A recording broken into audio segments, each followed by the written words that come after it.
Hi guys, welcome to hard work channel. Double subscribe చేయండి. ఏదో ఫాల్తులో చెప్పులు బండ్లు నడిపితే చూసినప్పుడు నీకు రారా కనీసం మూగజీవాలు ఉంటాయి, అవి ఎట్లా నడపాలి ఏం కథ అని తెలియదా?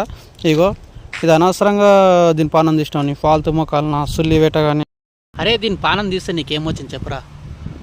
దీని పానం తీస్తే నీకేమొచ్చింది? బండి మెల్లెపోతుంది, నిన్ను దెంగుతున్నారు ఎవడన్నా పట్టుకొని ఎటో ఇవ్వతన్నా రమ్మన్నదా? అరే లంజడకా నీలాక ప్రాణమే గారా దీనికి కూడా. అదే నీవే నీ పిల్లలు పడినట్టే నీ సిచ్యువేషన్ ఏంది ఇప్పుడు? ఫాల్తు మొక్కలు నా అస్సలు వేట అని మెల్లేపోండి రా బండ మీద పోయేటప్పుడు. శాతం అయితే 5,000 రోజుల మీద పోండి, మేమేం బాధపడము, ఆడ పోయి సత్యాన్న పోండి. కానీ ఇలాంటి మూగజీవాలను చంపేసి అంటే ఏందిరా మీ అమ్మ మీ జాతి పుక్కులు నా అస్సలు వేట అని.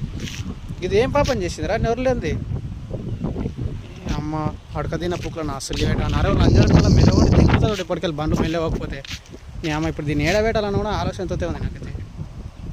ఇలాంటి పనులు చేసేటప్పుడు సూచన నడుపుండ్రా బండ్లు మీ బతుకులలో నా సొల్లివేట కానీ. అరే పానం తీసిండ్రా మీరు ఎవడో కానీ బండి నడిపిన లంజాడుకులు ఎవడని ఫాల్తు పూకులు నా సొల్లివేట కానీ. పాపం రా జీవిరా మనలాక అది కూడా.